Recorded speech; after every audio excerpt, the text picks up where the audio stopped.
Well, good afternoon and welcome to the Idahoan Show. Today I want to talk about the question of how many guns do you really need?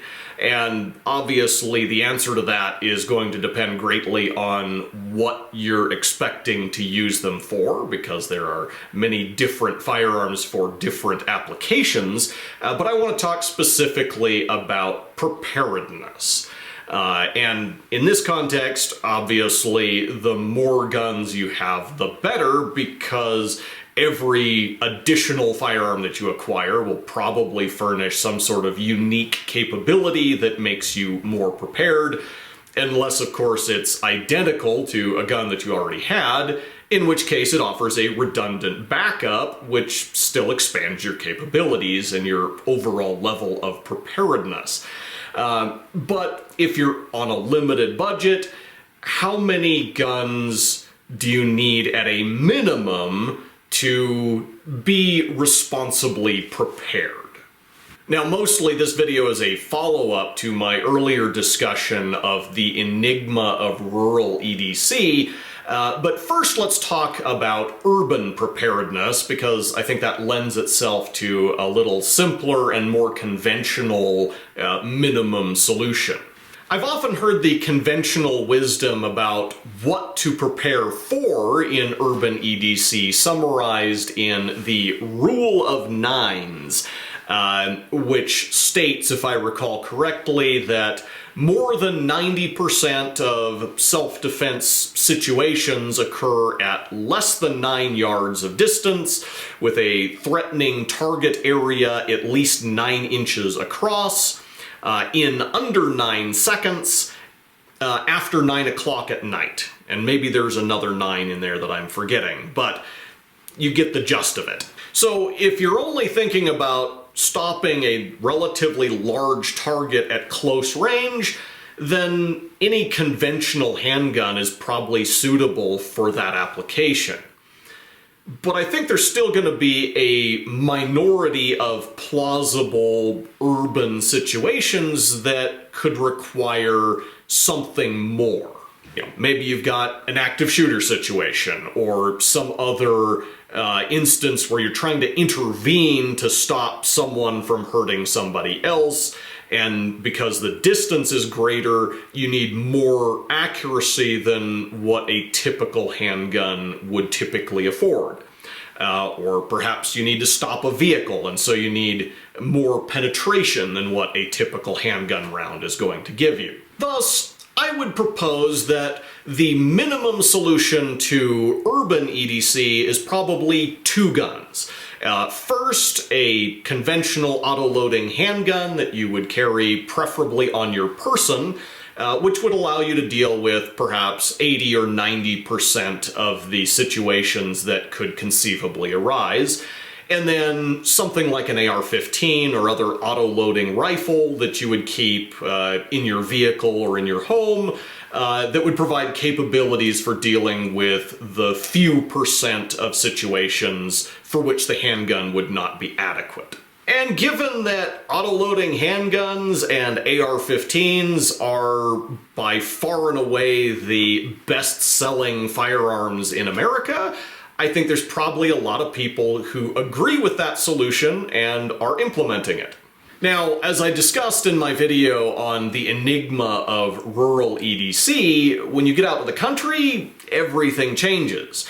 You're no longer nearly as concerned about close-range altercations with human assailants, although you still want to be prepared for that eventuality should it arise.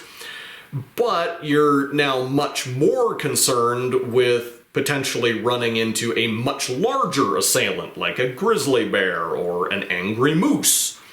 And you're also much more concerned about situations that would demand higher accuracy, something like repelling a wolf attack on your livestock at distance, hundreds of yards potentially. Or shooting a varmint at 50 yards where the vital areas are only this big, and so you need to shoot very accurately. These kinds of situations are much more common in a rural environment. And they're situations that you're not going to deal with effectively with a typical conventional handgun. Most of them you could probably deal with an AR-15 or an AR-10, but then that kind of a rifle is just too big to realistically carry around and have it when you need it. So what is the minimum set of firearms that would realistically allow you to deal effectively with the situations that could arise in a rural environment?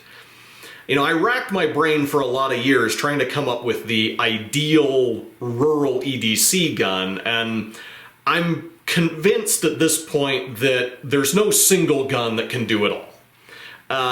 But I think you could potentially get it down to a 3-gun solution.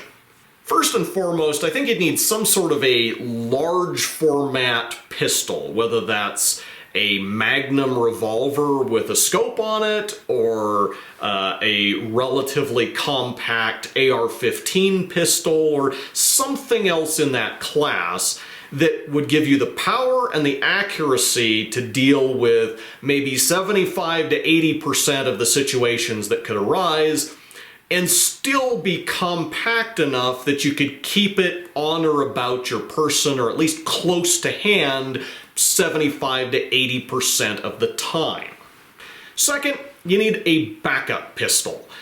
Maybe a micro format handgun or something else that's really small, really easy to carry, really easy to conceal, so that on occasions when it's not practical to carry your large format pistol, at least you've got something. And then third, of course, you'd want a rifle, whether that's a scoped AR-10 or something else that gives you the capability to deliver more power on target with greater precision than your large format pistol, but which admittedly would be too large to carry with you unless you know you're going to need it.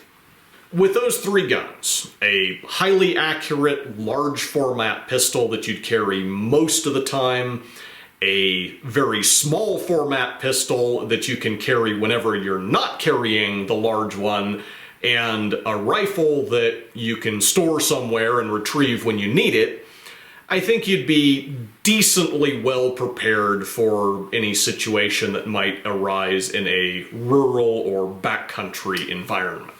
And I am actively working on identifying the very best guns for each of those 3 roles, so you can expect further videos on the subject of rural EDC in the future. But until then, thank you for watching the Idahoan Show.